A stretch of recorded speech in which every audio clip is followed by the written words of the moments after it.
حلوه.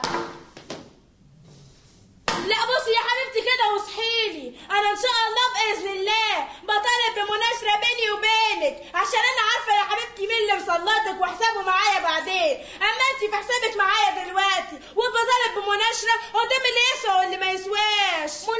مناشره في اي مكان واي زمان ان شاء الله في الاوتوستراد. ماشي يا حبيبتي، الزمان هنا والمكان هنا برضك، وبشوقك بقى.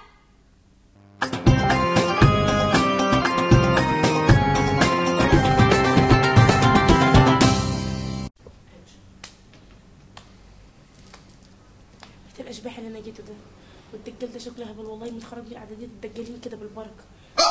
امال ايه؟ الشك هيموتني يا مولانا، دماغي عماله تودي وتجيب، خلاص مش قادره. قول لي بقى نهايه القصه دي امتى تخرج ده؟ القصه مقصوصه والخلطه مرصوصه، انت مزعله ملوك الجان وقفشين منك ومش عايزين ولا كنافه ولا بسبوسه. كفشين ليه؟ بقول لك ايه والنبي كده، شوفني انا اذيتهم فين، عملت لهم ايه انا؟ ايه اعمل ايه؟ شوفهم هنا. شوف لك بالراحه كده. هزتكوا في ايه؟ استنى انت. ايه؟ طب لحظه هسألها، انت بتدلقي ميه سخنه في الحوض؟ يعني نوعا من النظافه كده.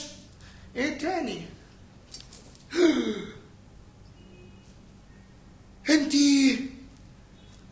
غنيتي قبل كده في الحمام؟ هي كانت مره واحده كنت بغني لسحاب. حرقت جن رضيع عمره 12 سنه واسمه عشحرقوش يا ولدان. يا عين امه. وابوه وامه مش هيسيبوكي. طب والعمل الايه؟ والعمل الايه؟ بالراحه العمل انت ترضيني وانا هرضيهم. هراضيك وراضيهم واجيب لك كل طلباتكم ان شاء الله من الهايبه.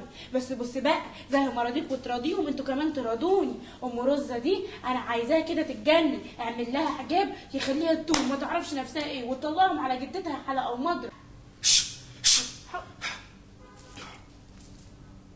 سفيل يا سفيل يا ملك ملوك الغان في اوسيم والبراجيل، غزلنا بقرنك غزه وقزلنا مامة رز. ايوه اسمعني. شوف بقى، انت اكلت كتير بقى وزكيت. بص لا انت مالي بطنك النهارده. للاسف من الواضح ان ام رزه دي ترسانه. ايوه دي وليه نادله، انا عارفاها وايديها طاشت. ندلة ايه؟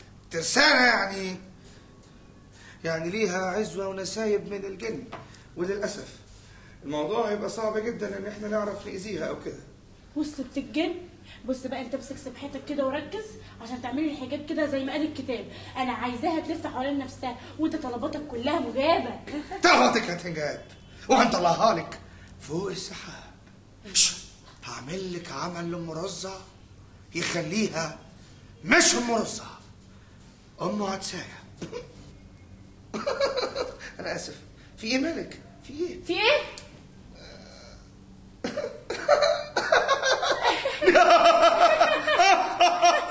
والله كنت بتضحك. شوف الله يحفظك.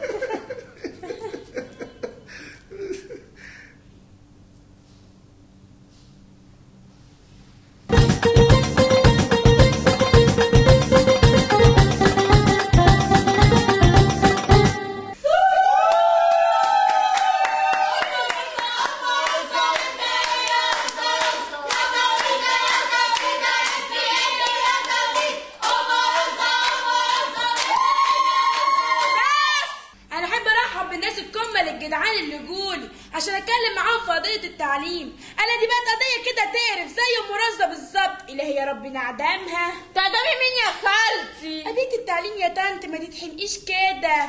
دلوقتي الناس كلها تقول لك ان الجيل الصاعد فاشل وبايظ ولا بيفهم في البطيخ والسبب ان العيال مش بتتغذى كويس، والام الواعيه هي اللي تغذي عيالها مش زي البط واحسن. طب بصي بقى يا بطايه، هتقطعيني كمان مره هلخبط لك وشك اكتر ما هو متلخبط. المشكله مش في المدرسين ولا المدرسه ولا الطالب، المشكله في الاب والام. الواد يحب عينه يبقى نايم في عز نومه، يدخلوا هما الاتنين عليه عشان يصحوه كانهم عزرائيل كانوا جايين يقبضوا روحه. فالواد يصحى متكدر يلاقي امه عامله سندوتشات زي وشه كده. يبقى الغذا ولا مش الغذا؟ استغفرك يا رب. المهم الواد ينزل يحب عيني قرفان ويبتدي يومه محمود ومش مظبوط، المزاج بتاعه يعني ينزل ويبقى قرفان، يروح المدرسه يبقى هو والدكه واحد. طب والدروس الخصوصيه يا ست فيدة ما كلمينا عنها. ايوه بص بقى الدروس الخصوصيه. لا الدروس الخصوصيه دي حاجه تانية، الواد بينزل فيها لابس ومطقم ومفزلن، بينجح ويبقى لازم ينجح ولا مش لازم؟ يبقى الطالب يجيلك الصبح ليه ويتقدر بدل ما ممكن يجيلك بالليل ويتروق، والمدرس يجيلك الصبح ليه ويقرف بدل ما ممكن يجيلك بالليل ويتشبرق. ويبقى من هنا هنقفل المدارس ونفتحها سنتر للدروس الخصوصيه، ويبقى حلنا مشكله المواصلات والتعليم في قمع واحد، ويبقى كفى المؤمنون شر القتال. طب والوزاره الموظفين؟ سألتني عن حاجة مهمة، الوزير والموظفين مشغولين بمشاكل قد كده من نجارة وسباكة، ده الدنيا تضرب تقلب عندهم، مش معقول هيسيبوا مشاكل الوزارة ويمسكوا في المدارس. هنا بقى اللي حضرني سؤال تسألوني ايه هو اقول لكم هي ايه اصلا وظيفة الوزراء. هنا بقى ارجع بيكم للدستور. هو في ايه؟ مين فيكم تفيدة؟ اهي حضرة الزوجة تبقى فيها ايدك قبض عليها. اسكت انت، قبض عليها. انا وليه تخين انت؟ طب والنبي بلاش الامر. الله يلا يا تسمى البلدي. حضرة الزوجة احكي يا تفيدة على الدستور وقابليني لو شفت النور، وعلى رأي مثلك تبتدي بوزارة وتنتهي بخسارة في مرزة. يا ترى إعدادية الدجالين دي تجريبي ولا خاص؟ هم بتوع وزارة التعليم بيشتغلوا في ايه؟ تفتكروا فيفا مرزة آخر نسخة بعد فيفا 2؟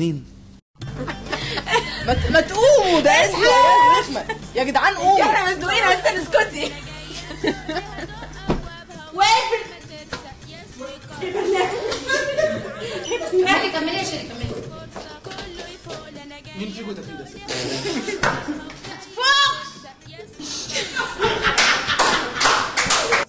شعري طقطق من كتر الاكشنات. بشرى سعيدة